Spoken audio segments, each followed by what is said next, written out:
I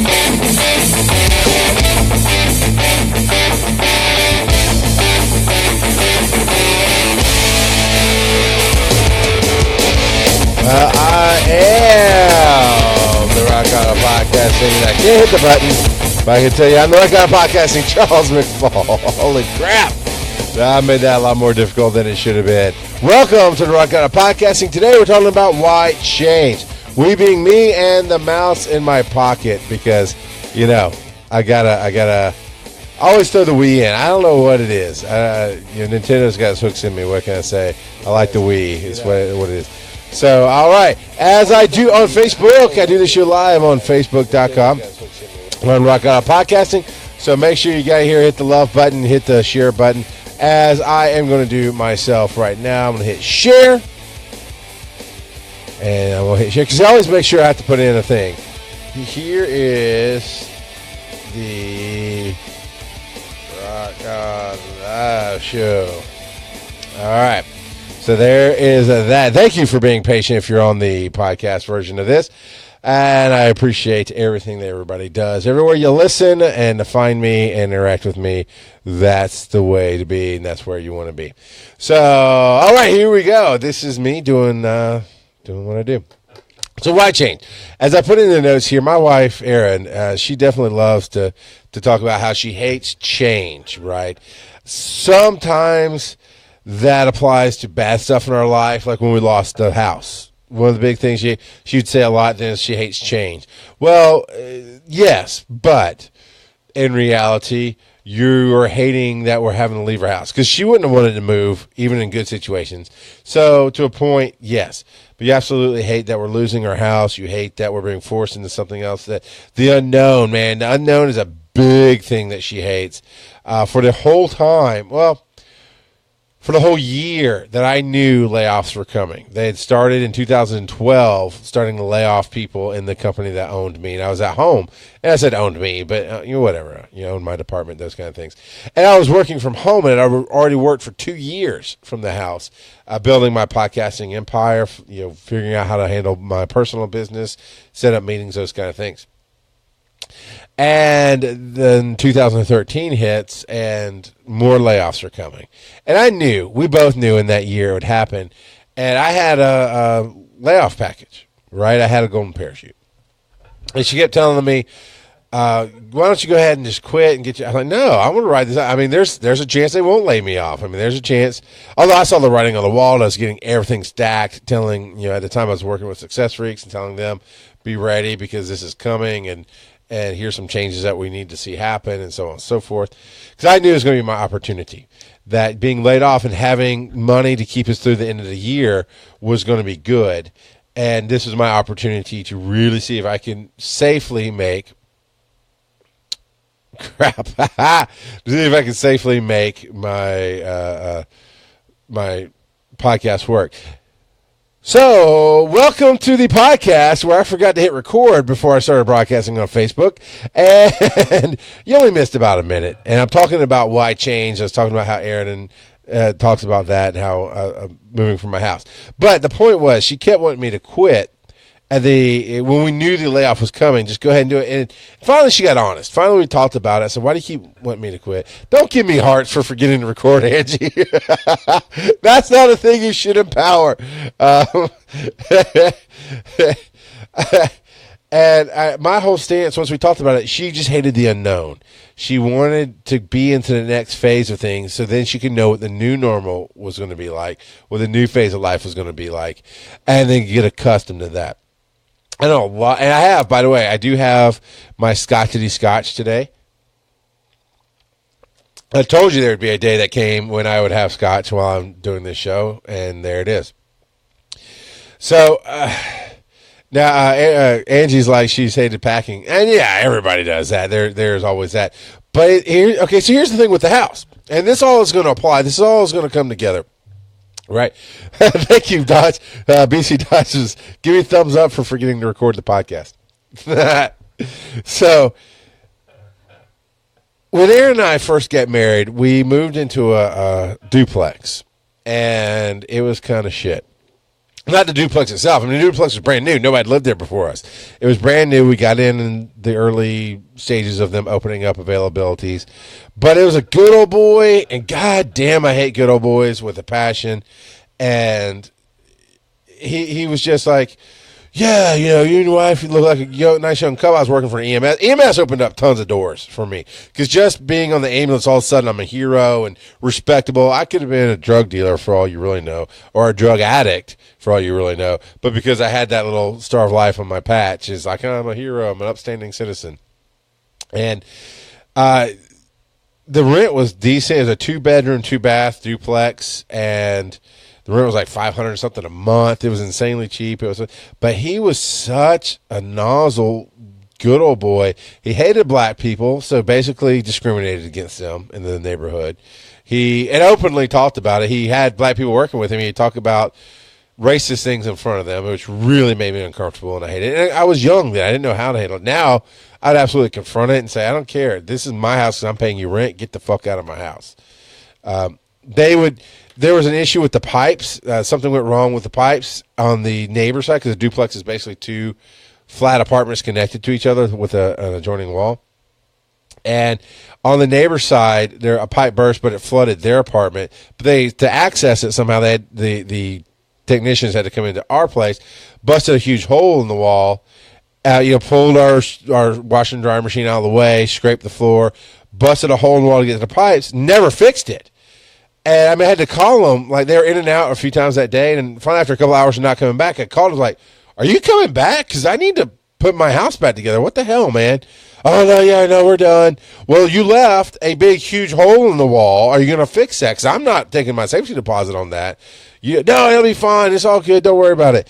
Put my own shit back, cleaned up the mess they left. Hole in the wall. Sure enough, when I'm going to move out, oh, we're keeping your safety deposit. The fuck, you say? Why? You have a hole in the wall. And I recounted detail for detail with dates and everything of, nope, this is what happened. The pipes burst. You know they fucking burst. You know you yourself came into that place. You know you knocked that hole in the wall. You could suck my ass, motherfucker.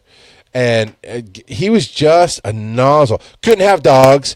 Oh, but this lady next to us, she got a dog because her family was rich and big in the community, and they wanted her to live there. So all of a sudden, she got a dog. She was the only fucking duplex in the whole place, the literal complex, the whole place, to have a screen door. We couldn't have a screen door. She got one. So it was a mess. And we're learning things. This is the first place we've lived on our own, right? So we're learning the world kind of sucks and it's not fair. All right, moving on. Change. We find this house right downtown Madison, and it's a classic house. It's one of the older houses that's been there since, before Sherman came through and burned everything and so on and so forth. And Madison's the city that he didn't burn down, blah, blah, blah. So we move into the house again, kind of a good old boy system. They had dogs inside their house. They literally lived next door to us. The owners of the house lived next door to the house they were renting out. That's important because every time we left the house or came to the house, there was that woman in the window just staring, and she wrote the local gossip column for the newspaper. I don't know if I ever made it, but I know she was fucking nosy as hell. They wouldn't let us put our dog in the house, even though it's hardwood floors, even in the dead of winter when snow was on the ground. I know it's Georgia and it's not much snow, but it's still snow, and a dog doesn't deserve to be tied up in a pen in the snow for any reason or in that kind of cold weather. They would, but when he was remodeling his house, he let the contractors plug into my power because it's easier for them to access. So I put a lock on that door and told them to fuck off.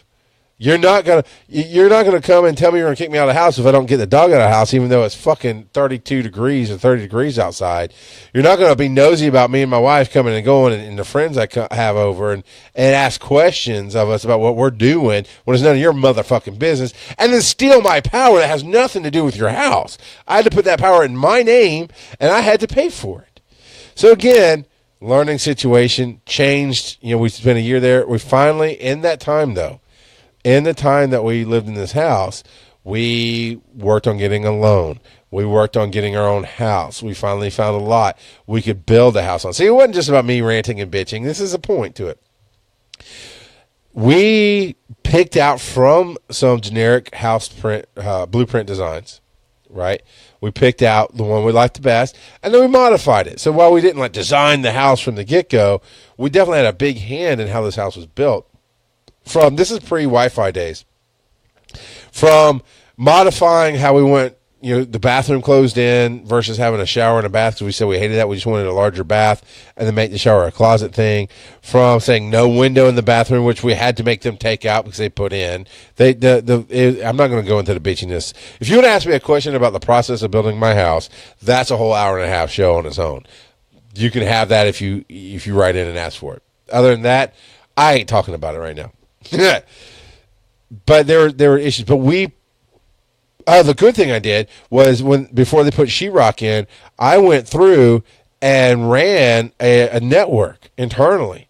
Ran Cat 5 cables, went and got a whole spool of Cat 5 cable and crimped my ends on it, and I knew I was going to have the office upstairs, so I put a location there, ran it down, put a location, split location to my bedroom into where the TV would be, so there'd be internet both rooms there, and also to a ground floor office, because I was going to have the band room upstairs and office downstairs. This was before kids. We had 3 bedrooms, 2 baths, and a bonus room up above the garage. A nice sized kitchen, sitting area, all that jazz. And so the office for Aaron and I to share was downstairs, so there was a point there across from our bedroom. I made sure to have one upstairs for the band to have access to anything up there. So we put love and care and energy into this house, both physically and metaphorically. And we lived there 10, 12 years, somewhere in there. 2004, we moved out into 2013, so almost just about 9.5 years, more or less. Now, interesting thing. Well, fine, Laura, you be that way. You get on a stupid jet, even though you can't hear me. You'll listen to this later. Here's an interesting thing about words, because I keep telling my wife, stop, you need to change your words. I hate change. I don't like change. Stop focusing on the change. If you want things to stay the same, you need to start focusing on what you love. And I try to be nice about it, but that is part of it. But the other part is, too, change is inevitable. As people, as human beings, if we don't grow, well, I think humans are very close to sharks. Okay, physically, sharks, from what I understand, always move, even when they're sleeping. If they're not moving, they die. I think spiritually and emotionally and maturely, I don't know, I made a word there, growing up, if we're not always growing, always moving on something in our lives, moving towards something, if we're not energetically moving, which inflicts change constantly, if we're not doing that, then we're dying. So as a healthy human being, you have to be changing, even if it's the little stuff. I've always liked change. I've always thought change is an adventure. Only throughout my adult years did I start learning that change could be a bad thing. It could be a very negative connotation. When my job changed, at first it was a good thing because I went home and then got to build on my podcasting empire. But then the next change came, and it was a very hard time for us where we lost the income. We went from $60,000 to, at one point, mathematically speaking, with the pickup jobs I was getting is $11,000 a year. Reality-wise, is we were trying to make the parachute last longer, and I was picking up contract gigs until I could find what I was going to do, so on and so forth. I definitely had some unemployment for a while, but anyway. Change is change. Sometimes it's good, sometimes it's bad, sometimes it just is. So Aaron didn't want to leave that house until we had what we call the death house. And the death house is everything we've learned that we wanted differently with our house, everything as we've come through life and discovered. We watch the shows on Netflix about $1 million homes, and we see, I'd really like to do that in my house, those kind of things. We make notes, and there was a book for a while. I'm not sure where the book went, but we were writing down everything. But right now we got like a vision board. And the death house is the last house we want to live in. And that needs to be like next year. It'd be awesome if it's next year. Where we design it to where what we want, where we'll have plenty of room for the kids to, as they grow up, to, of course, have their own space and live, but to then marry, or have a live-in partner, whatever they choose to do in life. If they have kids, they have the room for them to come back and have places for everybody to visit and stay. Those kind of things. Erin wants her own room to be creative in. Those kind of things, to do her couponing and whatever else. Obviously, I want a full-on studio. This is a decent studio, but I want an air condition where it's silent, AC, keeps it a nice 68 degrees. I want the multiple, like the radio station, where multiple people can sit around and, those kind of things. So, we have these visions of the ultimate house we want to have. And we call it the death house because the idea is to move in and even have it done to the point that in case ambulances need to come in, we've designed the doorways to fit stretchers better and designed the layout of the house where you can get to stuff easily from different angles, those kind of things. So that's the idea of the death house. So we built this first house together, she and I, and put ourselves into it, painted it ourselves. Sean went and drew amazing, cool stuff. There's pictures all over Facebook. You have to dig through all my pictures, but there's murals on the wall that he drew, and then we painted them. It took weeks, but we painted them in, and it was really cool. So Laura even talks about every 3 years she has to rearrange her living room because the longest I've lived anyway since I was 8 was 3 years at a time. Same house here for almost 8 years, moving furniture away, way better than full packing. Absolutely, I did. I believe to a point. I say to a point because I don't understand the full tenets of feng shui, but I believe in the basics of feng shui, which is if something's off, I will rearrange my room until it feels better.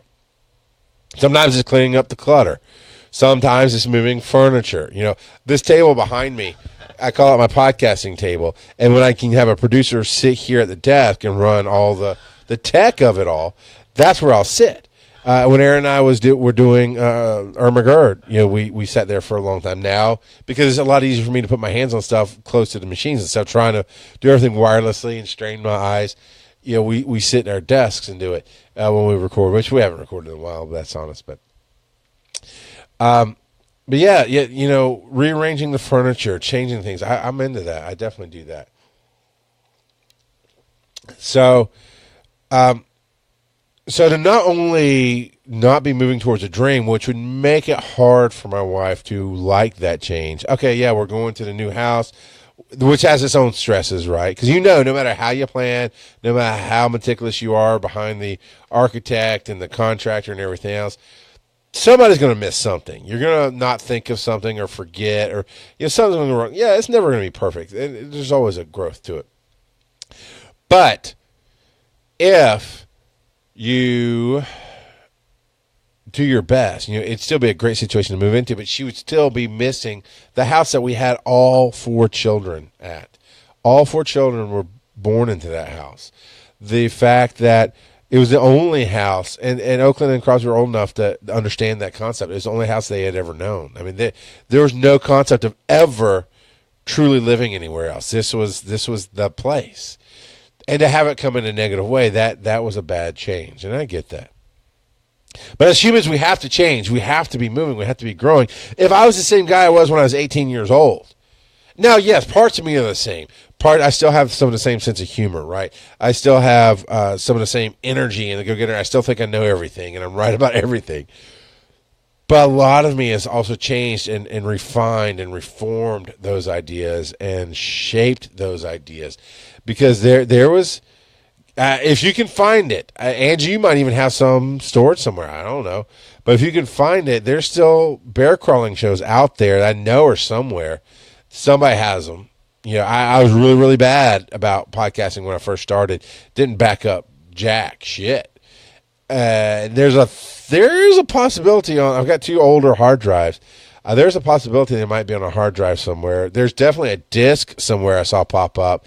That was me interviewing the Tortuga twins, because that's what's written on the CD. So there's stuff, but you'll hear just some of the anger and the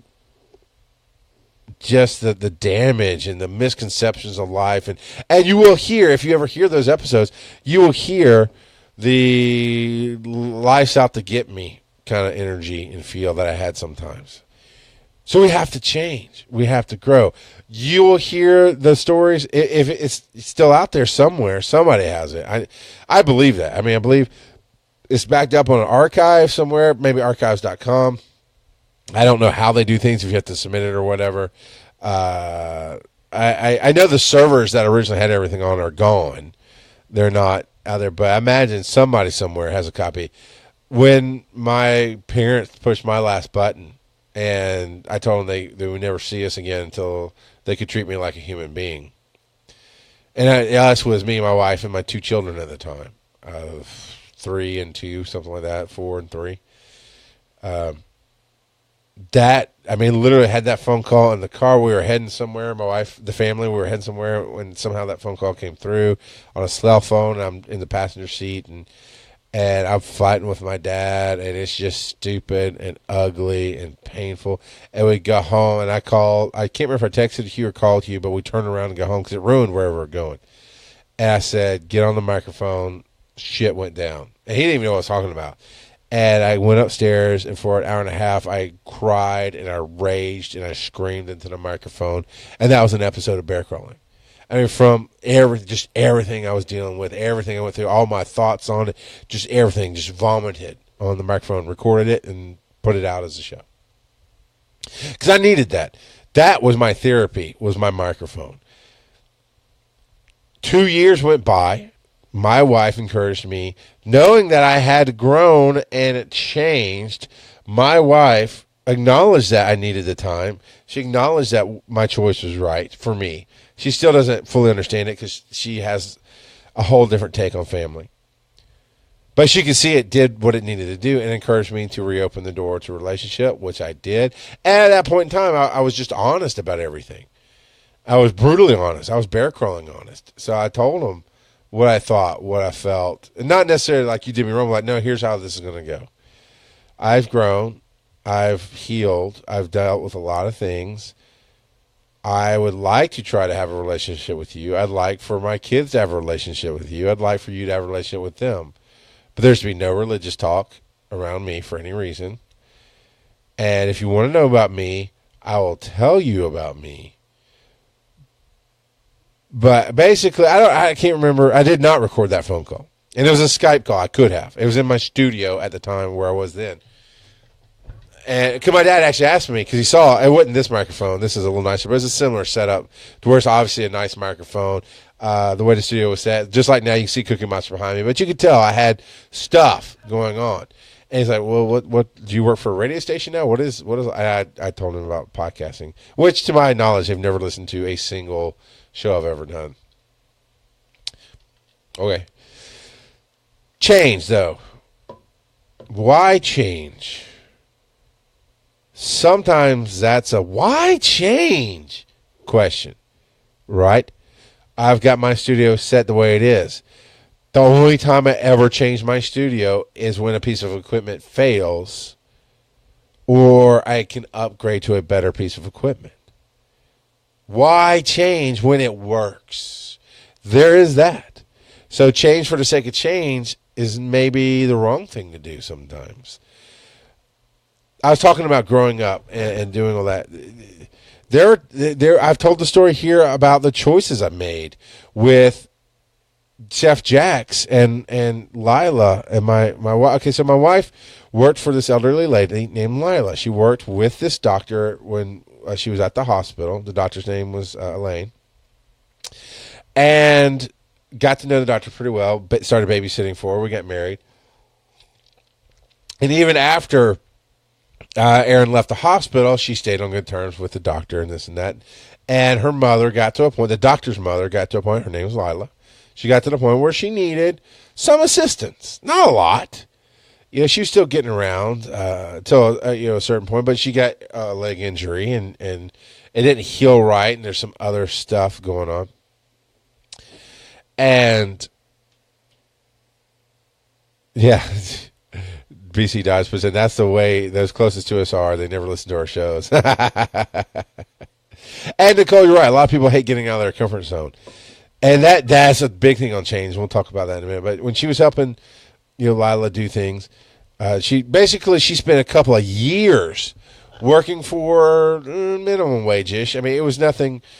She wasn't doing it for the money. The money was just to help offset anytime I might have to take off or offset the gas and those kind of things. But it wasn't a ton of money. She was doing it because she liked helping somebody with their life. I mean, my wife was always there to help others. It'd be awesome. So as life progresses, Lila got ill, different things went on, and ultimately she passed away. And the funeral was on the same day. I'd already pitched and sold this. Well, sold being a stupid word because I didn't get any money for it.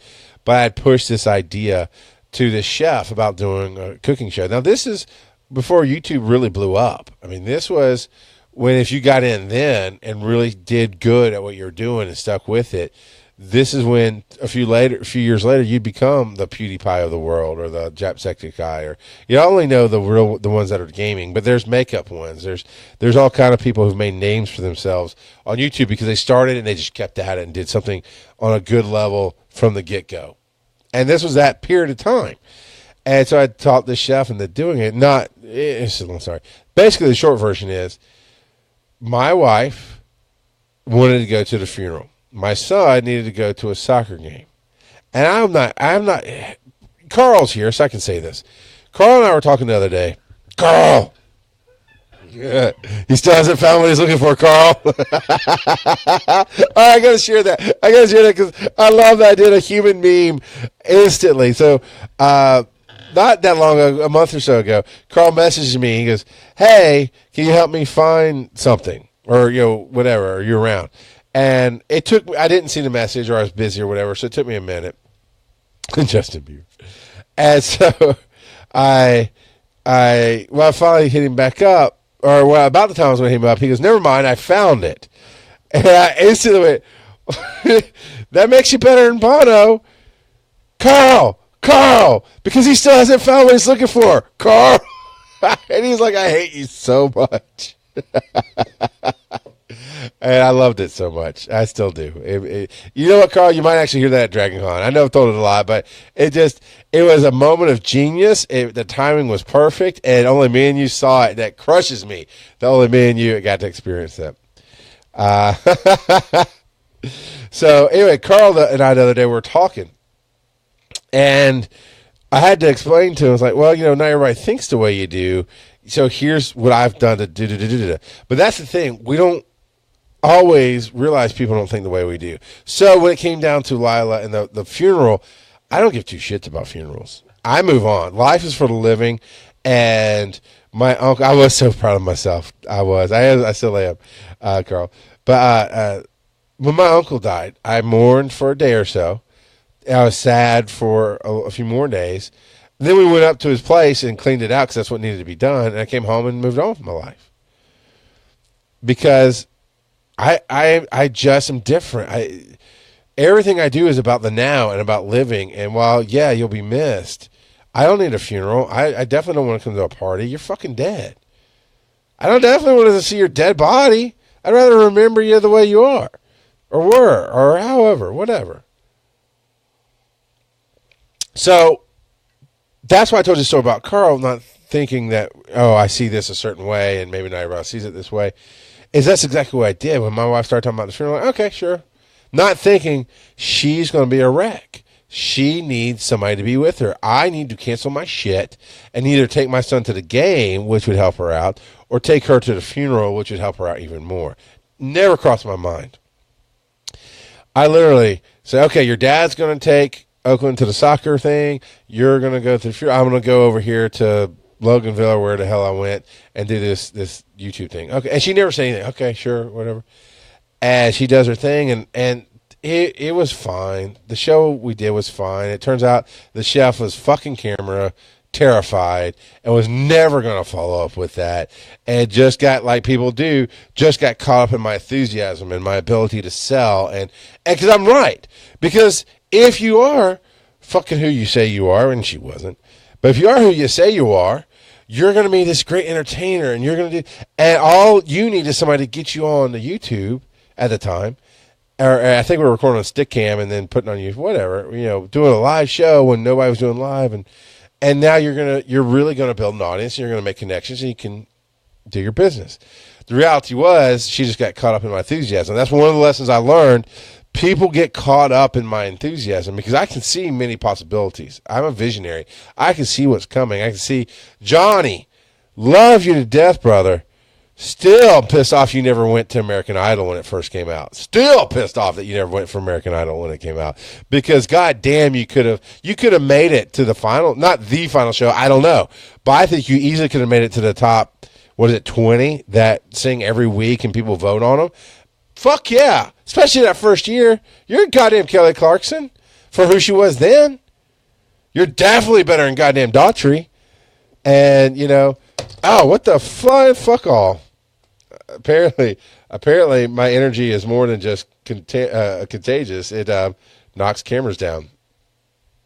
So I'll stop hitting the desk. So I see visions. So yeah, you part of it was I was jealous because you always had the ability that I wanted, and I get that.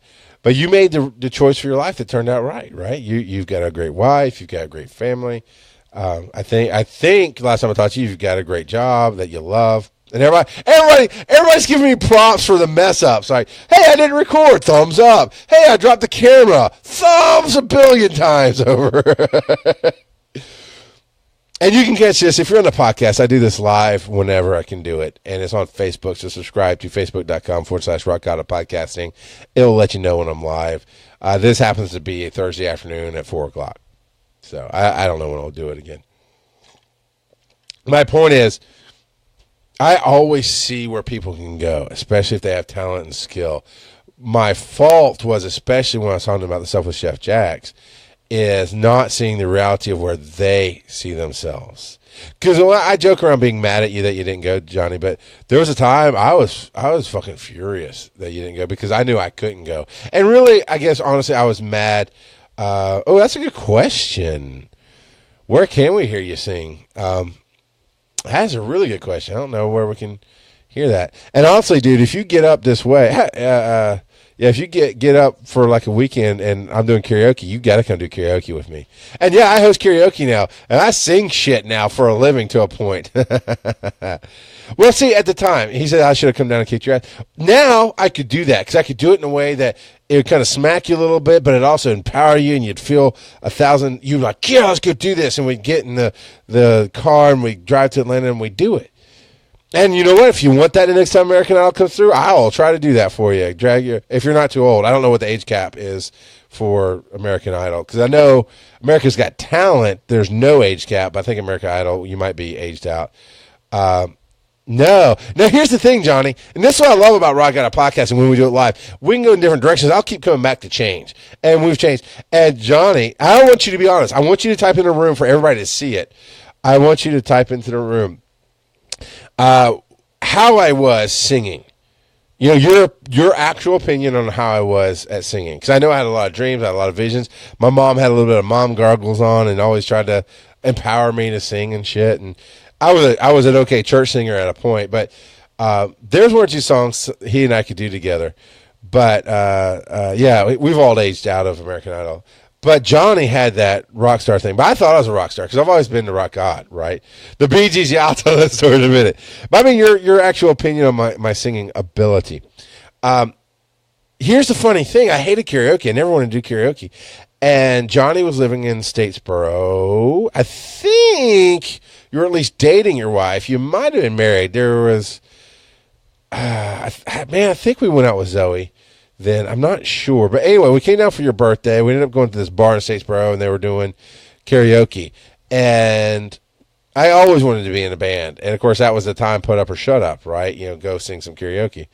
And I put in 2 songs. I put in, I forget, I'm on the outside. I'm on the outside. I'm looking in.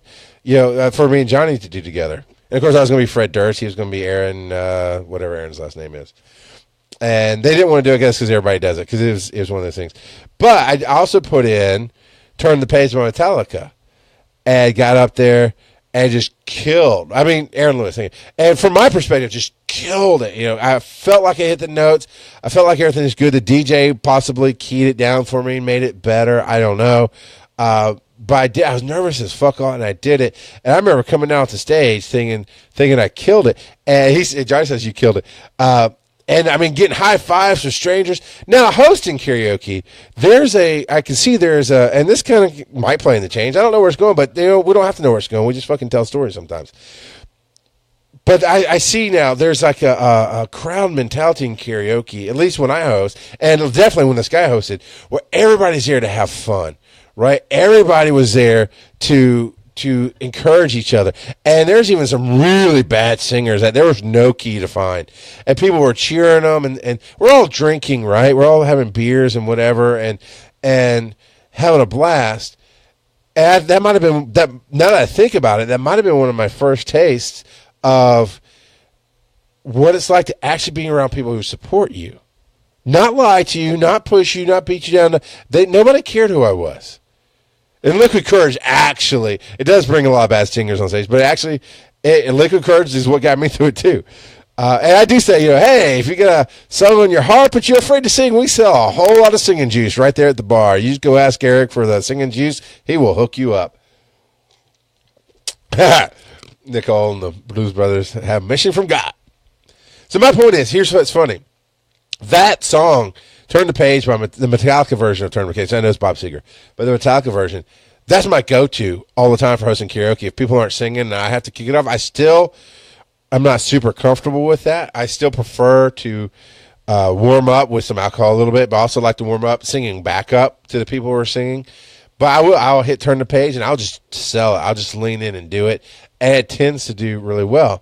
And that's a change. That is a change. So when I was doing the band thing, I mean, the rumor has it that lead singer Kurt Cobain, lead singer of Nirvana, had very bad anxiety, right? People made him anxious, yet he was this lead singer of what turned out to be one of the most massive bands of the 90s.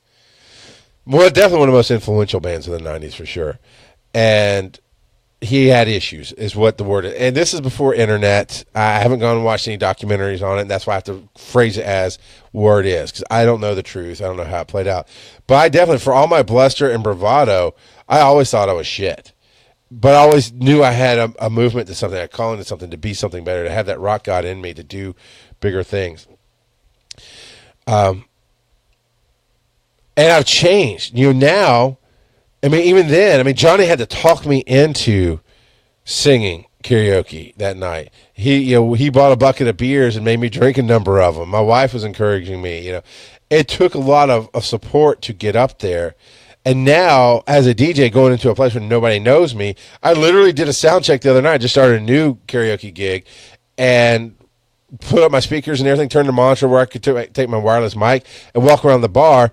And nobody knew me, and I didn't even know if I was hitting all the notes because I was trying to focus on how does it sound in the room. And I'm walking around singing Turn the Page, doing it, and everybody's kind of looking at me weird. And I'm like, this is what I have to do because I've never worked this room.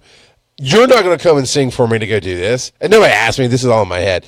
So that's how much I've changed to where I am not afraid to sing badly in front of people. Because I also do follow me, everything's all right. And every once in a while I can hear I'm not hitting that note. I just do it anyway. And I say, hey, you know what? If I was bad, and I know I didn't hit some of those notes. If I was bad, you can do better. I'm sober. You're not. Come on, have some fun. Those kind of things. I try. Anyway, blah, blah, blah. Changes happen. That was a good change. When I talked about why change, why change when it's working? Because sometimes you just have to catch up. Right. My wife, I had to drag her kicking and screaming into the Wi-Fi area. But once we did, and high speed, oh my God, high speed internet, long before is anything more than 6 megabytes per second. Now I'm getting like 115 down and 25 up. But, high speed DSL hit, it was 6 megabytes down, 1.5 up. And I had to drag her kicking and screaming into that because she didn't see a need for it. And then once she saw the need, she needed it. Wi-Fi, same way. Modern smartphones, the same way. I finally have her on an iPhone. I took her from a flip phone for way longer than she should have ever had a flip phone to a cheap little Android phone that was kind of trash to finally getting her on an iPhone because she got apps and stuff that she needed to run, like her couponing and that kind of thing. So sometimes you change just because you have to catch up. Sometimes you don't change. My audio setup is where I like it. It's exactly how I like things. My laptop for broadcasting sits off to this angle, and I can see that, it's broadcasting fine and the signal's good, and see what I look like on camera before it hits. I've got a monitor in front of me so I can see your chat, and I mean, you're literally right over the camera, so I can look just past eye contact and read what's going on. Why change? It's working. It'll probably stay this way unless I need a bigger piece of equipment or something in here goes bad and I have to replace it. And you have to definitely figure some things out. But then there's the why change? Because if you don't change, you're going to die. Emotionally, spiritually, mentally. Sometimes we don't need to know why. Sometimes we just have to do. Another story, Johnny, I mean, this is just a great moment of you being here. You're bringing back a lot of stories that I'd never get to tell. In my mind, you're reminding me. And before I tell this story about Johnny and changing and not knowing why, I'll tell this story that he referenced. So I used to drive a Ford Ranger. This is my first vehicle that I paid for. And I went and picked it out myself, and I did everything myself. My parents co-signed. That's it. I paid for everything. And actually, Nicole, it's the Ford Ranger that Douglas was driving when he met you, because when I bought my next truck years later, I just gave him that truck. And that was the Ranger that then went to your cousin, I think. Your brother daddy, whatever he is. Making fun of her being a redneck a little bit. No. So I am, I was always a heavy guy, 6'6", 6'7", easy 350. And Johnny at the time, I don't know what you weigh now. I think you're a lot skinnier now than when we were teenagers together. He's 6'4" and good 300 pounds also. And so the two of us are in this little truck and we're squeezed in.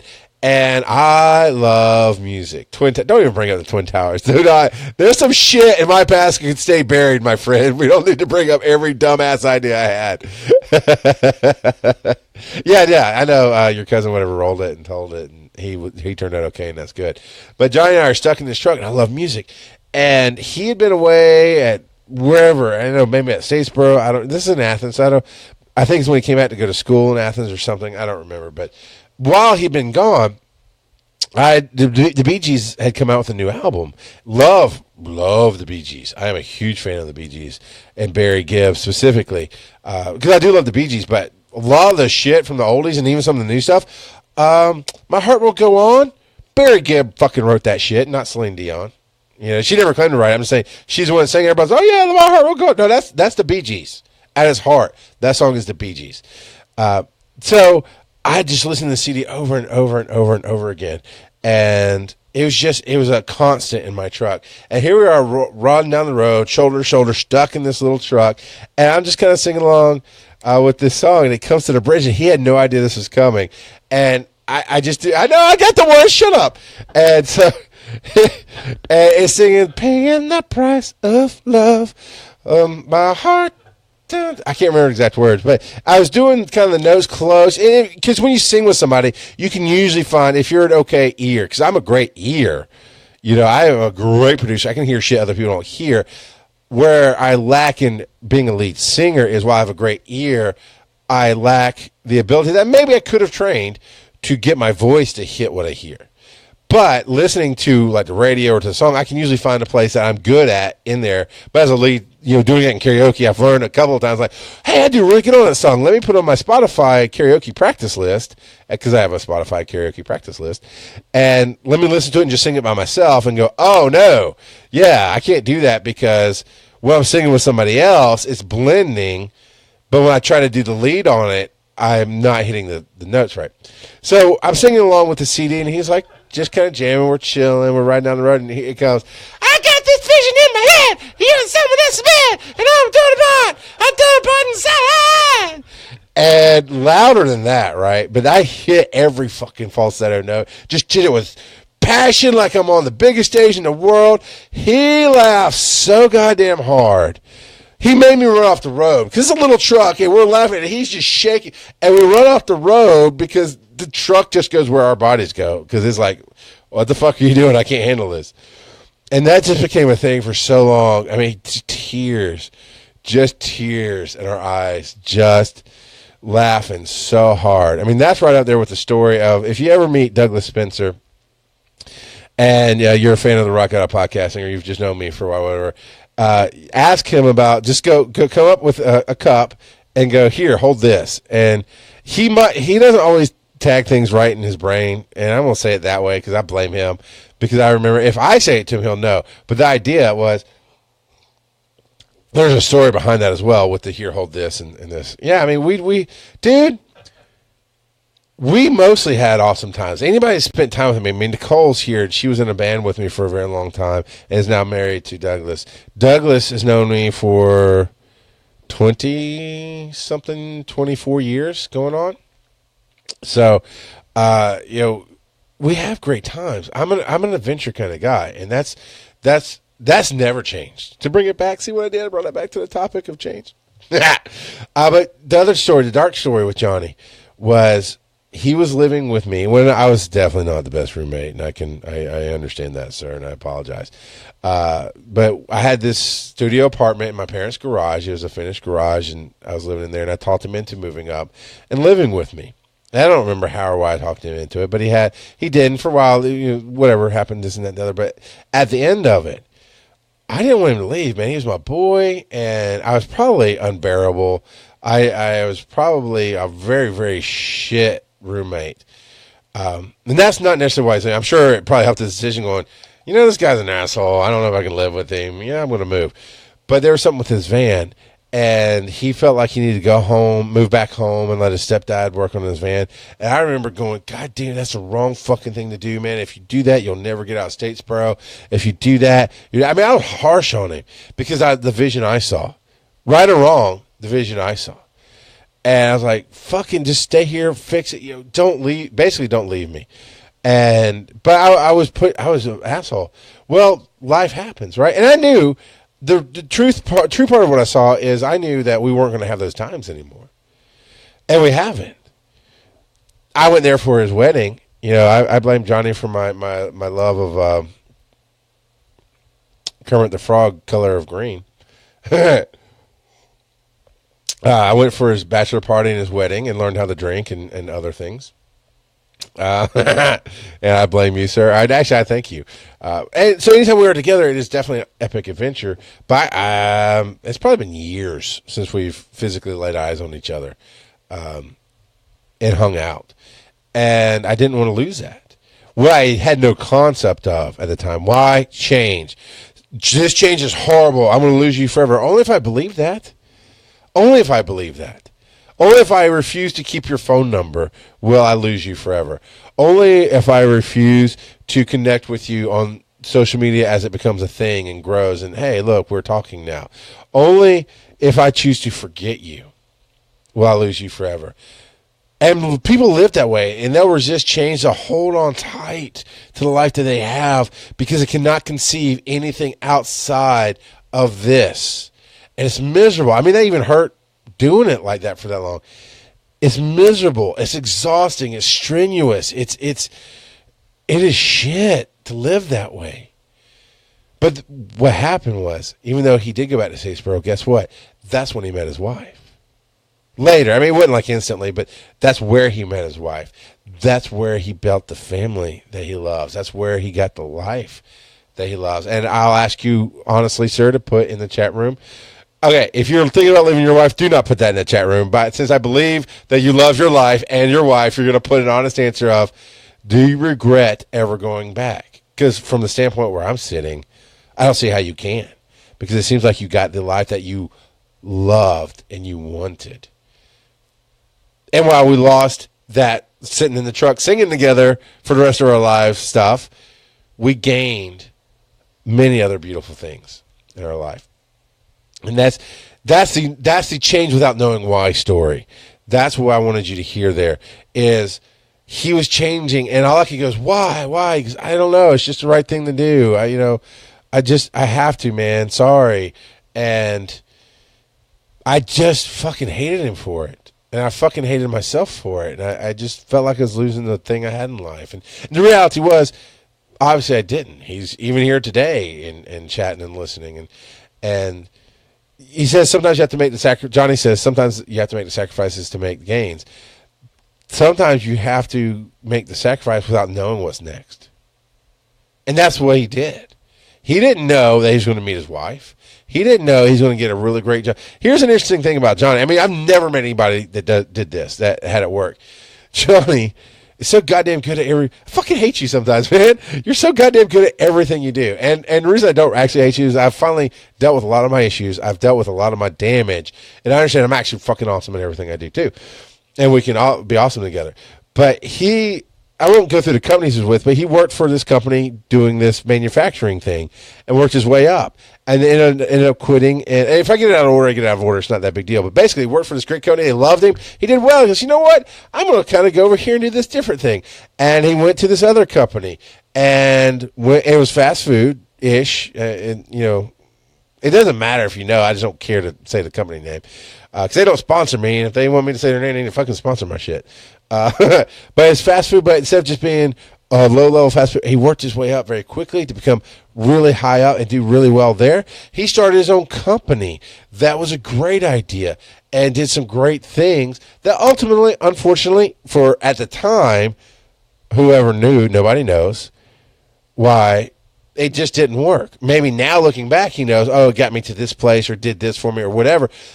It unfortunately went under. Did he tank? No. Somehow, he worked his way back to the other company at a high level, then ultimately went back to the manufacturing company at a high level, and he's like, I'm the boss. I'm like, how the fuck did you do that? Because I burn bridges. Because I move forward. I don't always burn bridges. There's plenty of places I've left that they would love to have me back. That I'm just like, can't do it, man. It's never going to happen. But I'm the shark that always moves forward, that's always doing something different. He's the shark that said, no, this is my territory. This is where I'm staying, and I'm good at that. And by no means, it's definitely not a perfect life. I know he's dealt with some shit, both health and financial. God damn. I mean, I don't make light of the company that went under, but I see that he came out like a fucking boss from it. But I can tell you from losing my house and going through bankruptcy, I'm not sure exactly what he went through, but the fact that he had his own business and it didn't work, that's gotta hurt. But he carried it, he dealt with it, and he moved forward. Change happens. You know, we had the bumper sticker from Forrest Gump. And I will always credit that man for creating it. I don't give a shit who actually came up with it. Forrest Gump's the man that said shit happens. And we had the bumper sticker. The change happens. Resistance is futile. Because what Barry Shuttle, I think his name was a youth pastor, is the first person I ever heard say this. I know it's a saying that's out in the world, but he's the first person I heard said it. The only constant that remains the same is change. So the only thing that we ever have that is the same in our lives is the fact that it changes all the time. I know that it'd be a much better world for my wife right now if her mom was still alive. I know I would have loved my kids to have met my grandfather Mac and my uncle. Both of them obviously passed away. Mac passed away long before my kids were born. My uncle passed away. Mark passed away. My kids were alive, but we just never had the opportunity for... I think we did a Skype call. We did a couple Skype calls. So they got to see him on the computer and talk to him, and he got to see them. And he had... I always get the disease mixed up. I think it's cerebral palsy. It's either cerebral palsy... No, cerebral, that's the same thing. It's muscular sclerosis or cerebral palsy. Was a young person killer, and that's what my brother James died from. Truly Douglas's brother, but it's a thing, it's a story, and it doesn't relate to anything to do with change, so I don't feel like telling it right now. And the other one, so one is the young person killer, the other one is a degenerative muscle disease that happens later in life. And so my uncle had that, so he couldn't really speak super clearly. It was hard to understand him over Skype and cheap microphones. But the kids did get to interact with him that way, but they never got to know him like I knew him. And yeah, I'd love a perfect world where they could learn from him and hang out and see the man that I had known.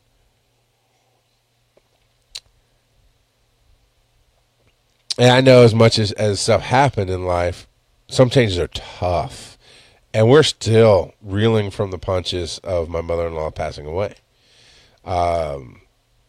Just with what has to happen in changing, and just with family stuff, and just the fact that my wife lost her mother, and that's still an important thing to her.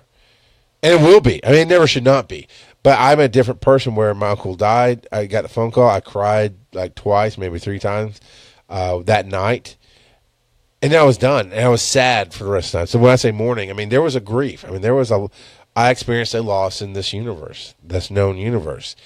The way I see the end of life, that could be a good show. But the basics are, I definitely believe in universalism, and universal reconciliation is the term. And I think that we can get into that in another show. If you'd like to hear about that, email me, bearcrong@gmail.com, or rgop@charlesmcfall.com, or Facebook message, or in the other millions of ways you can reach me. Let me know what you'd like to hear about on the show. In business, if you don't change, you lose. Right? And we see that a lot. God, I just had Comcast in my house yesterday because lightning or something came through and fried my modem. And it was being weird. And I got to talk to the tech. And once a month, a reseller for AT&T comes through my neighborhood. And if you've known me for any length of time, you know AT&T is my enemy. They will always be my enemy. If you work for them, I apologize. You personally are not my enemy, but you work for my enemy. And I'll be more than happy to share the in-depth story about why AT&T will ultimately die as a business, and they can go fuck themselves. I will never say anything kind about them, and I will never have their service ever. But I try to do that in a nice way when these resellers come through, and sometimes they don't listen or whatever. And so I play the game. Okay, here's what I do. I do broadcasts and podcasts and live video and all kind of internet media from my basement. So the up speed is the number one factor for me, period, in the story. Downspeed's fine.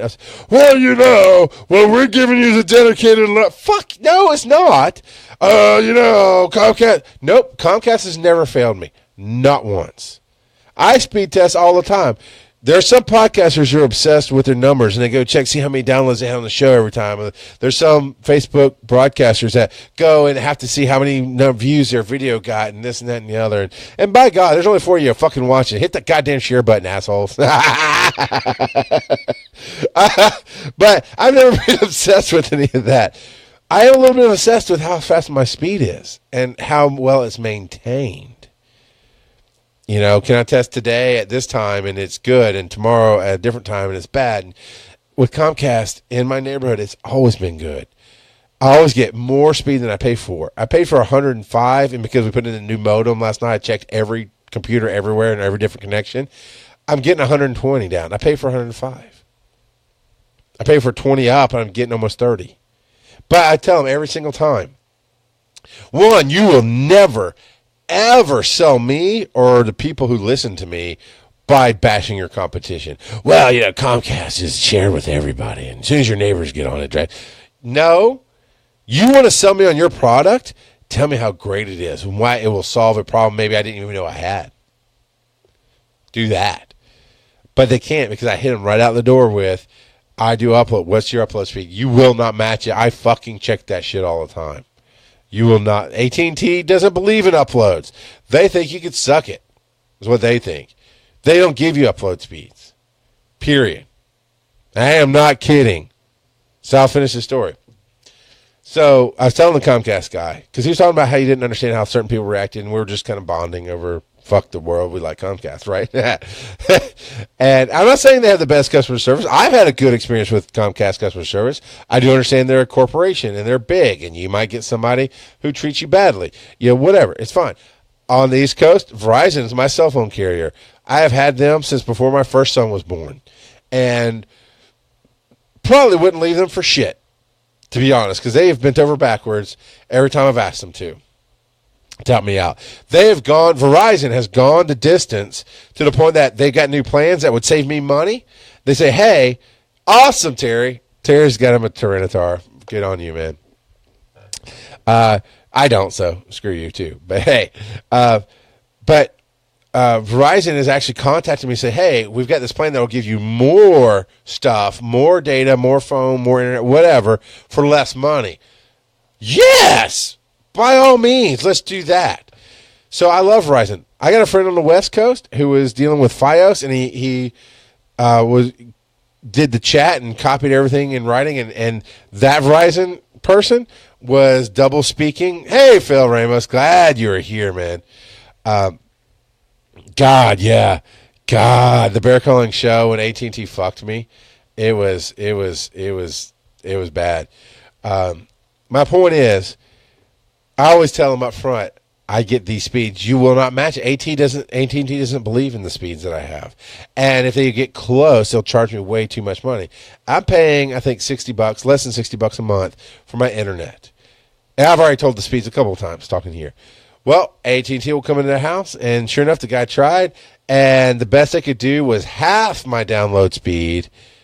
So instead of 105 down, I was getting 50 to 75. So not quite half, but I could have up to 75 down, which is not available in my area, but we're going to tell you about it anyway. So I get 50 down. So you want me to half my speed. Oh, and the upload goes from 30 to 6. And you wait. What's the cost? Oh, the cost is almost $100? This is why you're going to lose forever. And AT&T has not understood you have to change to live. The world today is not about, we're the corporation, we're going to tell you how our business runs. Comcast got in trouble for that. Comcast, absolutely. I talked about it at length on Chaos and Coffee, the first generation of that show I did. I talked about it at length on the Bear Crawling show when it was Bear Crawling Nation, and we're dealing with topical stuff. Comcast absolutely tried to do, we're the corporation, we decide how you use our product, and they got taken to court and lost because they were throttling bandwidth. They were bottlenecking things. They were blocking sites that were their competitors, right? So if you want to go to Comcast, everything's fast and smooth. You can go to AT&T.net, slow. And they didn't like that, hey, maybe you're a streamer from home. Now, of course, it was in the days before huge YouTube stuff going on. But people would still upload and try to, and they would throttle. They would throttle. Even when I first got them, they put a data cap on. And I hit that data cap. And I had to talk to them about how to get away from that data cap because I do my business online. And very shortly after that, is already in the works. It's not like I influenced anything. But very shortly after that, Comcast actually changed from a data cap from a small one, which everybody had this tiny data cap. I'm like, that's not feasible for today's age. Where my kids have tablets and they're watching PBS Kids, and I have Netflix and Hulu, and I'm also Facebooking, and I'm uploading, and I'm listening to podcasts, and I'm doing broadcast. 300 megabytes is fucking retarded. Well, they had an unlimited plan that I paid somewhat extra for, but I knew that's what I needed. So I paid for that. Maybe 6 months into the unlimited plan, they came out with a terabyte cap, which is very reasonable. Very reasonable. I never hit that. And it's cheaper than the unlimited plan. So I dropped down. Now, I am a super user. I understand that. I'm in the top 1% of users for data in Comcast. Now, I get that because I run a digital media business from my home. And I've got 4 kids who love to play their games on their tablets and watch their YouTube videos and all that other shit. Now, I get that we're not the 9-to-5 family that during the day nothing's downloading. And then at night they watch some TV and maybe Bobby is over there on the tablet doing homework. No, okay, I'm in the 1%. I will pay for it. It's cool. Yeah, they have a link, but I don't think bearcrawling.com works for anything. I think it actually redirects to charlesmcfall.com, Nicole, perhaps. But by the way, a little quick plug, 2G1B, 2 Guys One Brain, they don't really do their shows anymore, but there's just gold, just tons of gold there. And I'm all over that show, too, show up. So, anyway, my point about changing, I want to get to what Carl here is saying, something about AT&T. My point is, Comcast changed. They realized, hey, if we want customers, what we got to do is give them what they want and be where they are and be ahead of where they are. And while they were already working on fiber, Google announced and came to Atlanta first. That sped up their timeline, but Comcast was already working on that 1 gig speeds, download, those kind of stuff. So they're showing their head of game where AT&T still to this day in your area, we only have available 50 megs down, and that'll give you 1.5 megs up. Then get the fuck off of my yard. Get off of my porch. It's so dumb. I could go on and on. I feel like I'm going to slide to this negative connotation, this rant there. Really? All right, I'm going to check this. I'm going to check a link mid-show just to see where this thing goes. BC Dodge says, in my master's program, we spent a month on how they keep messing up since the days of telegraph. Do you know how many laws are on the books due to AT&T? I know! No, I don't actually know how many laws are on the books due to AT&T, but I do know Monopoly, Bell, Ma Bell is the reason there was multiple phone companies. AT&T was what Ma Bell became, Pacific Bell, and it was something else. I used to know all that stuff. No, AT&T is the shit of the business. It really, really is the shit of the business. And they will not change. If you don't change, you will die. That's the problem. When you call customer service, they treat you like shit. That's because of the head of customer service. That's because their boss is shit. That's because they're part of shit. I've ranted. I had another old friend, Brad Willis, blindmonkeynetwork.com. He does a nice hobby podcast over there. Has fun with it. I knew him. Johnny, you remember Brad? You knew Brad. Me, you, and Brad used to hang out. So, yeah, I was on a show the other day. We talked about Batman. It was fucking awesome. Anyway, Brad did his research on me, and we recently reconnected and caught up, and we'd lost touch for a long time, and this and that and the other. And we were talking to him. I was like, where do you work, man? What do you do? And he just laughed. He goes, well, I've listened to the Rock On podcasting stuff, so I know you're going to hate it, but I work for Walmart. And I just had the biggest belly laugh, like, well, if you heard it, you know I'm not wrong, but you know also I'm not mad at you for that. And you know, that's the thing.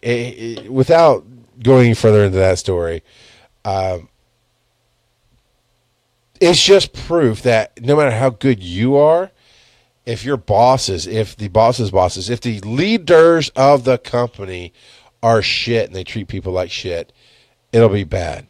And that has to change. And the last part of change I want to talk about before I get out of here, and for Phil and Johnny, or for Phil and people who've come in late, lots of great stuff about change. About some change is bad. Change for change's sake is definitely bad.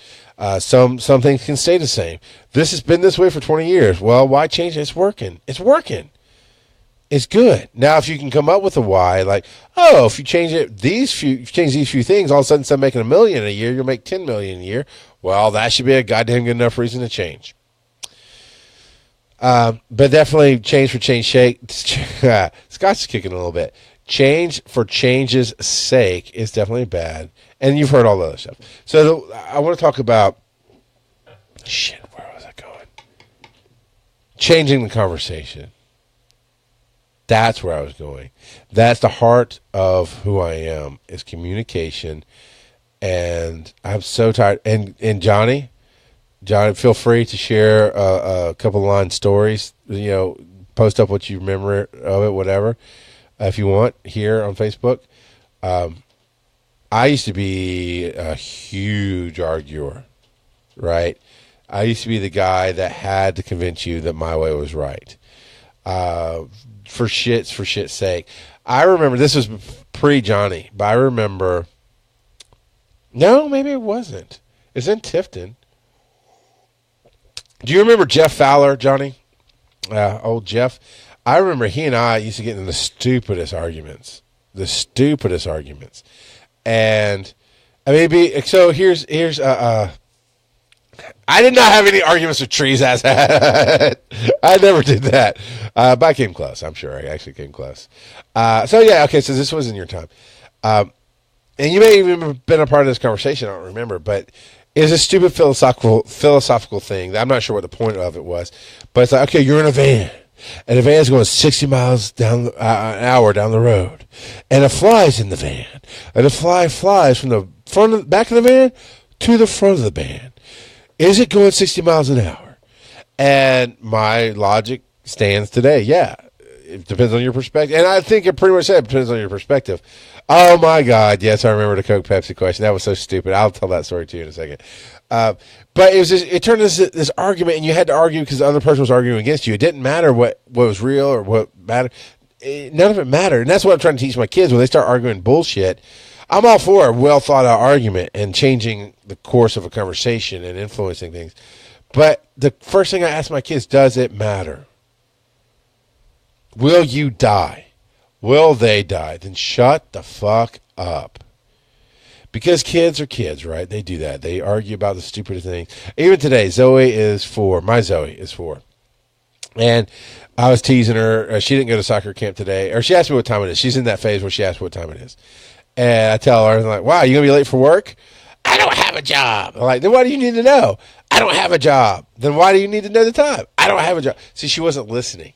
I was actually asking. I was messing with her, but I did it on purpose over and over. And she finally did. She finally went, I don't know. I just want to. It's like, yeah, so you were thinking I was going to give you grief about not having a job and play with you, but I was asking you a question. Once she heard the question, she changed and gave the answer. That's kids, right? They think you're going to go, and that's humans. That's just humans. You're going to go in a certain direction. It's going to be this way. And so I've been teaching my kids, doesn't matter. When it comes to politics, and I see things, I actually had this conversation with Paul Klutz the other night. All the bullshit about politics that's out there right now is literally one side telling the other side they're wrong. And it goes both ways. And that's it. There's no communication. There's no conversation. It is, I'm right, you're wrong. That can never be a conversation. So what do? We wait 4 years and we elect somebody different because they're going to change.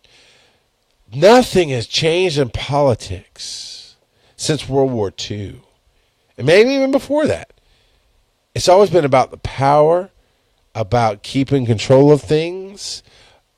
You know, I lived through the Reagan era, but I was a child. My parents loved Reagan. My uncle hated him. I don't know what I would have thought had I been an adult in that time. History books go to the victor, so don't even quote me. Well, history books say no, I can show you history books that say he was great, and then I'll show you history books that say his plans don't work. It depends on who's fucking writing the book and who's behind it, you know. So change the conversation. When you find that you want to change the world and when you want to do something better, this is why I'd never vote in an election. It doesn't change shit. It's the same thing over and over and over again. We actually just had a runoff in Atlanta with an older established female in the government running for office, and her competition, and she's Republican, her competition was a Democrat. He was young and vibrant, and his ads made sense until you ask one question. And the ads basically were, you know, Karen Handels, she spent this money doing this and this money doing that, this money. And I think that you should have a right to have the money spent the way you think it should be spent. And so I'm going to go to Washington, and I'm going to cut out all this bullshit spending. And we're going to change how finances are done. And the one question you have to ask to any new person, whether it's Karen Handel or John Ossoff, Handel being the Republican and not old, but established. She'd been in politics for a long time, held many offices, had a record that she could point back, I did this, this, and this. John Ossoff was a young guy, and again, he did. But again, too, did you hear her commercials, though, Johnny? God, he made videos of Star Wars in his dorm room. And who gives a flying fuck? That has nothing to do with what he's going to do in Congress or not do in Congress. It doesn't matter that he did videos in Star Wars. My point is, the conversation stays the same. It's always, I'm right, they're wrong. And his thing was, it made sense. You know what? We shouldn't be spending money on bullshit. We should spend it on what you need, what's supposed to happen. Yeah, absolutely. Great. Here's one question, though, for you. As a rookie senator, congressman, whatever the fuck he was going to be if he won, as a rookie, how much power do you think you're actually going to have to go in and influence 100 some odd people to see it your way? Who's been doing this a hell of a longer than you have? Yeah. Moving on. But here's what did happen. I changed my view. Going back to the gas prices under Bush. And everybody's like, oh, George Bush is horrible. We're going to elect somebody else. Gas prices came down for multiple reasons, and possibly because we got an oil man out of office. That could be a part of it. But instead of going, fuck the president, he's fucking me in the ass with the $4 a gallon. That was in Georgia. It got higher than that in other states. But $4 and something cents a gallon in Georgia. I was like, you know what? Here's what I'm going to do. I'm going to control my life and change the conversation on my end. And I went and got a motorcycle. And instead of filling up a car for $40 a week, I filled up my motorcycle for $16 a week, twice a week. I changed my conversation. And that's what we have to change the most. When we're finding that we're getting angry, maybe we should stop talking about or dealing with what we're dealing with and take a second. When we find, this is a principle I've been teaching my kid lately, and it comes from somebody else who's smarter than me and wrote fucking books and sold shit that I've never done. It's, if everything around you is saying the same thing, then it's you. And I know it might have been the love languages. It might have been another dating author that Success Freaks talked to, but it was, if you, to the guys out there, if you date a girl who, and this is an example I use for my son. He had a dance, his first dance last year, the year before, and he asked this girl, she said yes, and of course he's all excited. He does the whole corsage thing, and he wants to be the gentleman that he sees on TV. He wants to be that guy. He's a romantic. He's like me. I was a romantic. I watched 16 Candles and thought the best friend got the girl. The best friend never gets the girl, okay? I watched 16 Candles, Say Anything, Can't Hardly Wait, which is not in the same venue, but I still go watch Can't Hardly. I gotta go watch Can't Hardly Wait again because I've been thinking about it a lot lately. But it's a whole different thing. But the whole idea of the best friend gets the girl, the romantic. He's a romantic, and he bought a corsage for the girl. She's like, I'm not putting that on. Okay, he didn't know what to do. That's all right. I wasn't there. My wife was there, and she held it in. She didn't go all mama on her. The girl would not let him open the door for her. He came out and said she didn't really want to dance. And it was in fifth grade. I don't think it was last year, so it had to be fifth grade. So, it's the boys sitting on one side, girls. But he's like, I'm going to go dance. And I'm going to go ask the girl that I brought to dance. And she didn't give two shits. So I use that as an example. So, okay, Oakland, let's say you were older and you're dating her. And you got tired of her bullshit and you dumped her. And then you start dating another girl, and within any period of time, she's doing the same thing. She doesn't want you to open the door. She doesn't really want to. She doesn't treat you with respect. She doesn't want to do what you want to do. You dump her again. Dump a different one. Third girl, same thing. She's mean. She's ugly. It's whose fault is that? He goes, oh, that'd be my fault. I'm like, exactly. And that's what we're trying to. We had a come to Jesus meeting with all the kids the other day at lunch, and life is changing in our house because we realize we failed as parents and they're slightly entitled and slightly spoiled. And yes, Angie, he is a really sweet kid. And yes, I'll be the first to tell you, my kids are fucking awesome. My kids, for the most part, and it might hurt your feelings, but it's true, they can run circles around your kids. They can. My kids, my two older ones, can fucking run a sound, set up a live gig and run a sound system. Can yours? Just saying. I take them to a lot of my professional shit and I teach them like adults. My kids are awesome, but at the same time, they can treat each other with such disrespect and such shit. They can be quick to snap off. And yeah, they get a lot of that. I see a lot of what they do in me, and I'm working on that myself. So I had to come to Jesus meeting and say, okay, we've used our words and said, this is what we want. We want you, speaking specifically to Oakland, we want you to, instead of saying, snapping off and going, hey, this is what it's doing, instantly, how about you work on your tone of voice? I've told them that a million times. How about you stop before you say something to somebody, think about how it's going to sound, and work really hard on saying, hey, would you stop doing that? Dad said you're not supposed to do that. And he won't do it. And some shit went down the other day with all the kids, and they lost their tablets. They lost the Xbox. They lost the TV.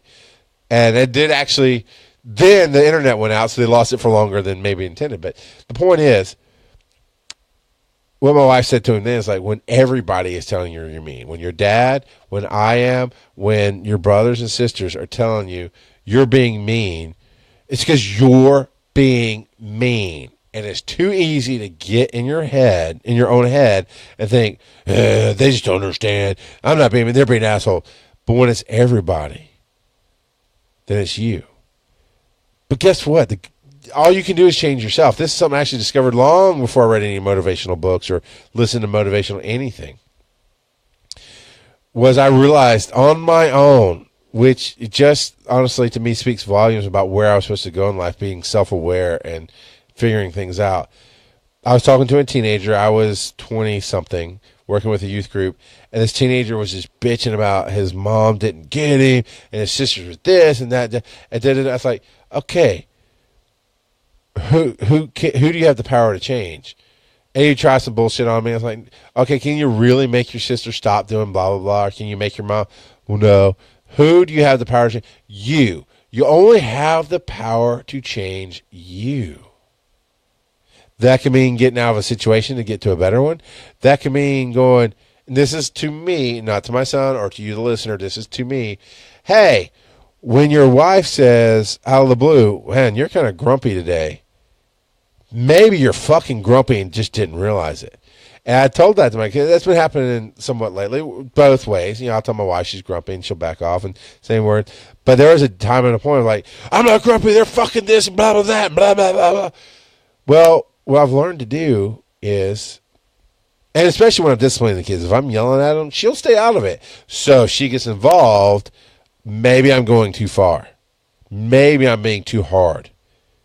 Maybe it's going to escalate to a point it didn't need to go, so she stepped in. And I've realized instead of stay the fuck out of it, woman, this is for me to handle, which I've done in the past, and that's a bad thing to do. I've realized, hey, she got involved when normally she doesn't. Maybe I'm going to a bad place. I'm going to back off and let her tag in and handle some things. Now, when she's like, you're being grumpy, literally, it happened probably a week ago, maybe 2 weeks ago. I was going around. I just thought I was kind of tired, but I thought the way my voice sounds now on my headphones, I thought this is how I was talking. Apparently, that's not how I was talking. Apparently, I was coming off as, and my wife's like, you're kind of grumpy today. I'm like, really? Because I didn't think I was, but okay. And I took that to heart, and I went, all right, I'm going to keep being who I am right now, but realize that it's not coming across the way I think it should, so I'm going to shut up more. I'm going to try to be more patient. I'm going to work on things. Change the conversation. Parents, you don't want your kid to get pregnant or get your kid to get somebody pregnant? Harping on them about how sex brings babies and making it an ugly, horrible thing is the worst thing to do.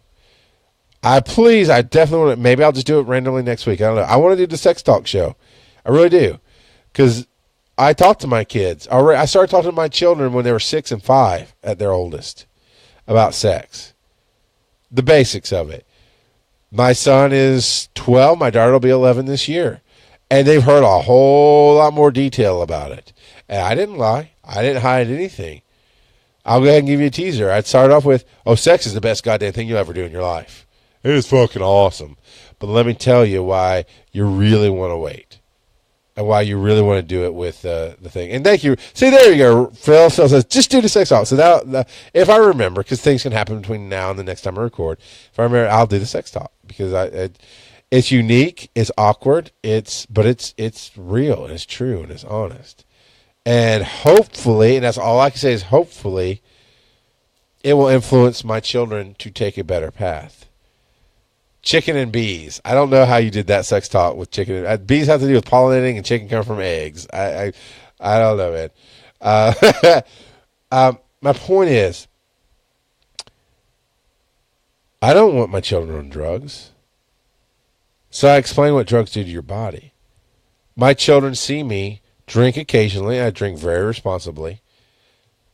I don't drink very often. All of my children know that's daddy beer. That's a daddy drink. My son has tasted beer. I think everybody, not the youngest ones, but the older ones have tasted wine. They've been around their aunts and uncles or whatever. All kids, at some point you get that, whatever. But I explained to them, here's why you wait with alcohol, with drugs. I personally think weed should be legalized. I think there's lots of great to it. I think Colorado is a goddamn living proof that legalizing weed changes the conversation. Because guess what? They have a tax surplus. Oh, what? Not a deficit, a surplus. And crime dropped.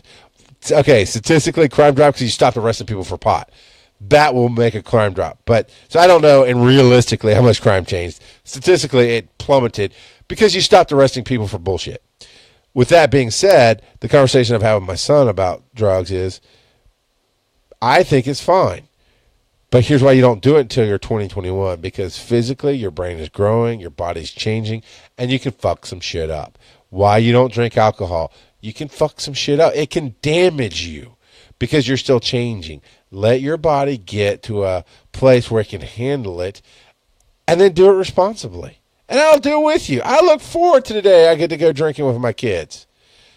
I look forward, because some of my best conversations are sitting around a fire pit with fucking alcohol in my hand, with the adults that I know. And God damn, I look forward to the day that I have deep, intellectual, spiritual, universal conversations with my kids, because we're sitting around the fire as adults, enjoying whatever we want to enjoy, and we're just connecting. And I do that now without the alcohol. I mean, we definitely have conversations. Change the conversation. Don't get involved with politics, because politics don't change shit. What I do is influence everybody I can influence around me. I work on what I can work on. And when I run a business, if I ever own a restaurant, which there's a good chance I never will. If I ever own a restaurant, guess what? I'm not required by law to pay you under minimum wage as a waitress. I can get away with it. I can hire you for $250 bullshit an hour and hope you get tips and treat you like shit and make you work horrible hours legally. But guess what I'm going to do if I own a restaurant? You're getting at least minimum wage.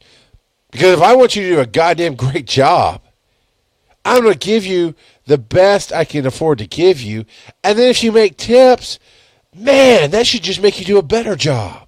So go home knowing that you're going to earn $300 to $400 this week, or whatever minimum wage gets you in 40 hours. I'm not going to do the calculations, and not all waitresses work 40 hours. But, let's just say $400. But know that check will come, but also know that maybe you went away with $100 in tips in your pocket every fucking night you worked. Because now you're not worried about paying for your family. You're not worried about the thing that I think about. I don't get paid enough for this bullshit.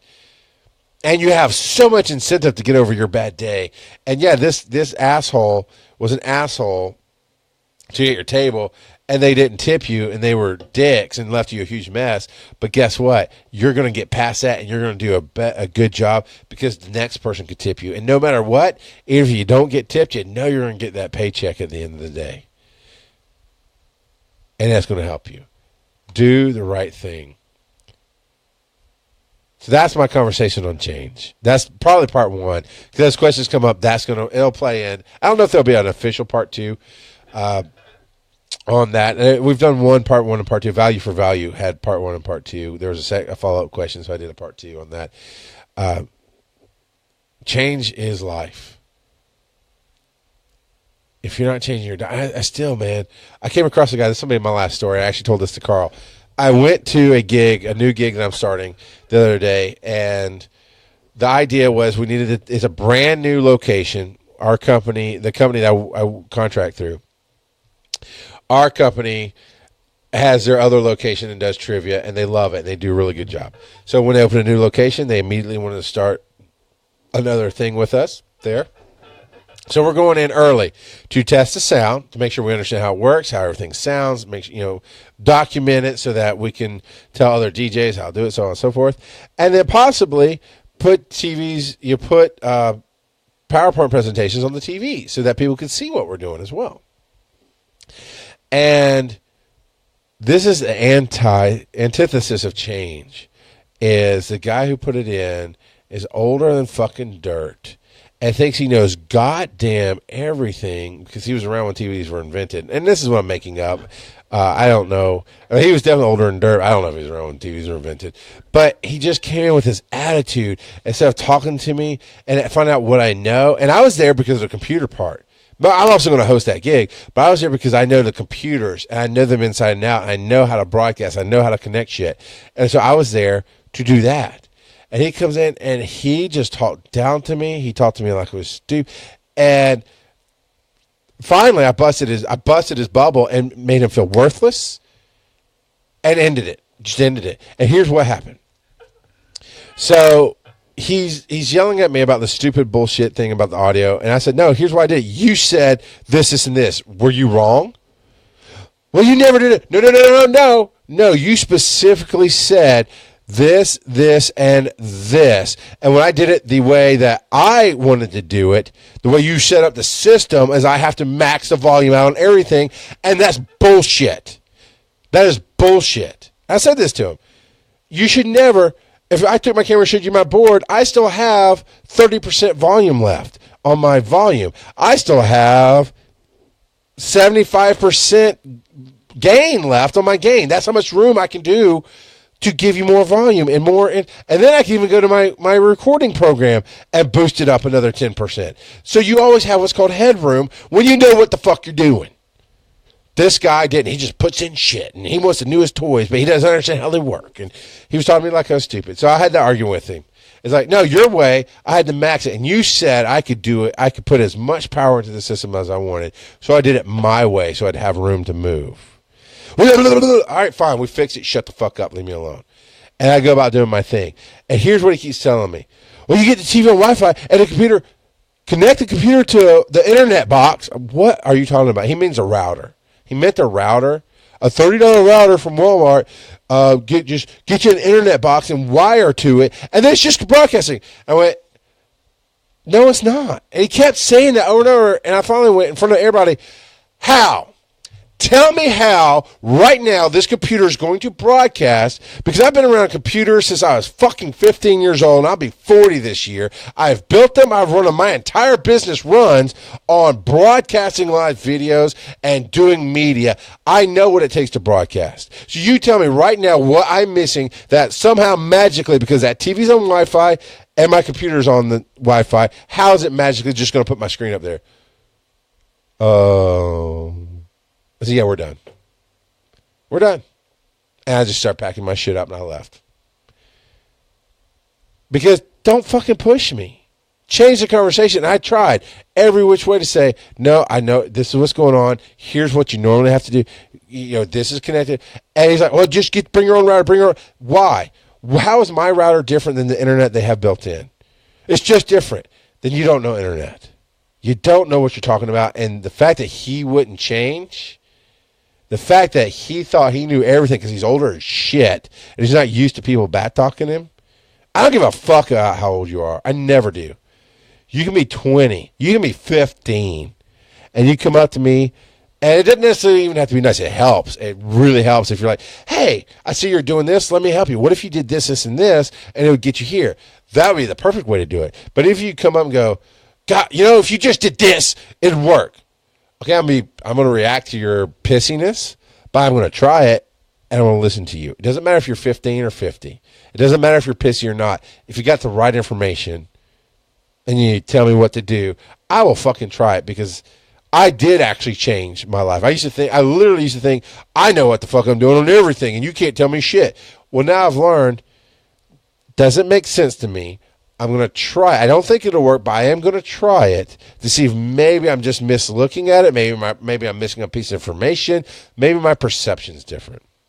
So I'll try it. And he kept pushing and kept pushing. I kept coming back with different answers. Look, I'm doing it. Look, I'm showing you. Well, your box is just cheap.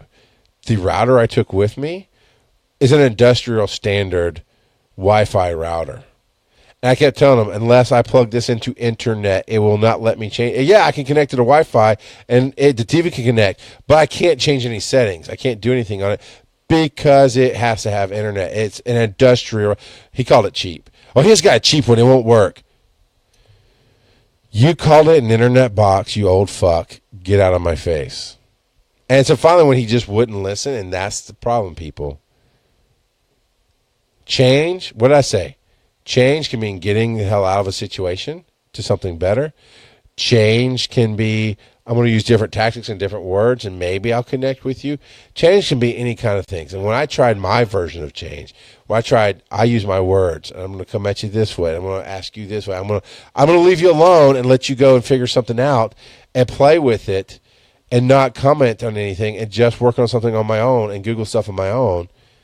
And give you space. I tried everything.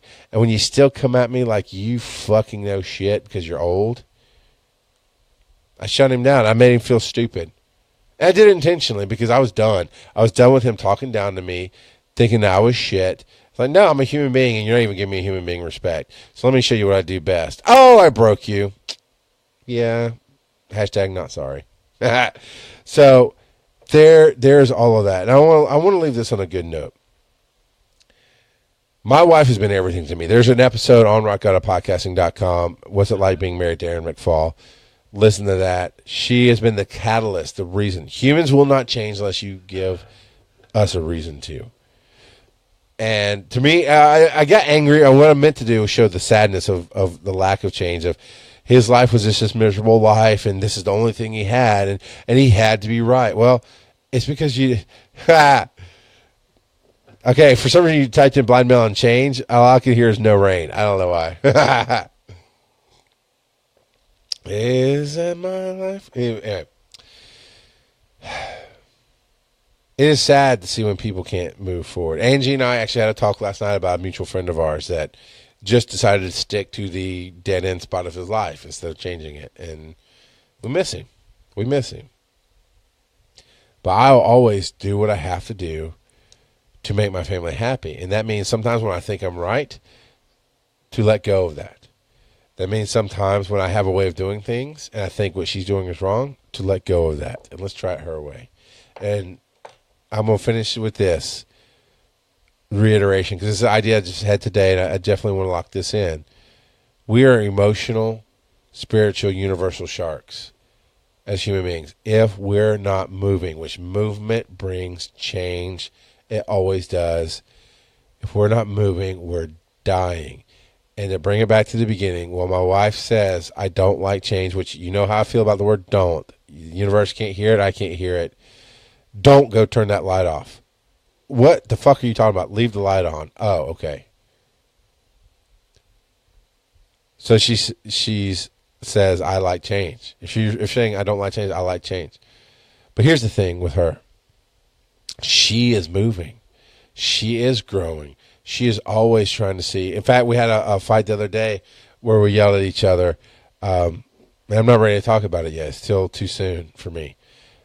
Decisions were made. I did what I felt like I had to do. We had two different realities. And we did. And she threw that at me like it was going to hurt my feelings. She's like, change your reality. Your reality was this. And you should change. It's like, you're right. My reality was that. But I have so much to back me up on that I don't see a way to change that reality. So what I'm going to do is make my decision based on my reality. And I'm sorry that it goes against your reality, but I believe your reality is patently false in this situation. And there was a fight for it. And there was this back and forth. But she actually came to the end of the fight and she goes, maybe I handled this wrong. Maybe I did this wrong. And not in the way of it's all my fault, because we do, that's part of our fight is, oh, like always, it's all my fault. And no, in a real way of that, because she is somebody who moves. She is growing. And she will hit change inevitably. And here's what I love about her. Like it or hate it, she does it. She knows that sometimes change is necessary. And she knows that being where she was when we first got married, being where she was when she's a teenager before I met her, being where she was last year in the way she saw the world and saw things is a bad way to be when you're here today and you're in the now. So that's where we are, man. All right, this is Rock Out of Podcasting live on Facebook. Check me out, facebook.com/Rock Out of Podcasting. Thank you, everybody, especially Johnny, man. You really triggered some great stories and great different ways of saying things and telling things that normally aren't trained. Phil, it is great to see you again. I love how much you've been a part of this journey in this show. Nicole and your support. Angie. Now I feel like I have to scroll through and make sure I hit Carl. Carl! Terry Wolf! Yeah, man, we're going to hook up in Chicago and have fun. I'm going to Chicago next weekend for the Pokemon Go Fest. So that's where you can find me live. I will be at Chicago at the Pokemon Go Fest July 22nd. You can find me there. You can also find me at Dragon Con. I am going to be doing a lot of stuff, including a lot of panels with Dragon Con this year, starting September 1st through 4th. Is when it is. It's Friday, Saturday, Sunday, Monday of Labor Day weekend. I'm all over Dragon Con. You can find me live there. And follow my Facebook page. I'm trying to do my personal one. I'm trying to do more events to where I'm doing the trivia. So you know, hey, it's Monday night. I'm in this area. I can do trivia. It's Friday night. I can do karaoke. If you care, you can find me. And that's the way to do it. Email me, RGOP at charlesmcfall.com. Email me, bearcrong@gmail.com. That's fine too. Twitter is at RockGottaPod. I already mentioned the Facebook. And Rock Gotta Podcasting has a Speak Pipe tab. If you go there, click the tab, you can record a 90-second message, and I'll play it back on the show. And I will get it. Your voice will be on the show, and I will love you long time for it. So the way I played this music is just kind of going to fade in. Let me see if I can bring my music up. All right. Until next time, I did not do a show last week. I just got the previous show published on the podcasting. So you're not missing. I didn't do anything July 4th week. I just didn't. It was my bad. So again, do this as much as I can, at least once a week. I give it my best shot. Adam, thank you for jumping in, Adam. I just ending the show, but you know what? You can watch this video. The podcast will be out later. Check out more of my work on rockgodofpodcasting.com. And you know what? I've talked a lot about change, but I'm going to go back to my main message every time. Love people. Tell them you love them. Get out there and hug somebody and fucking mean it. Till next time.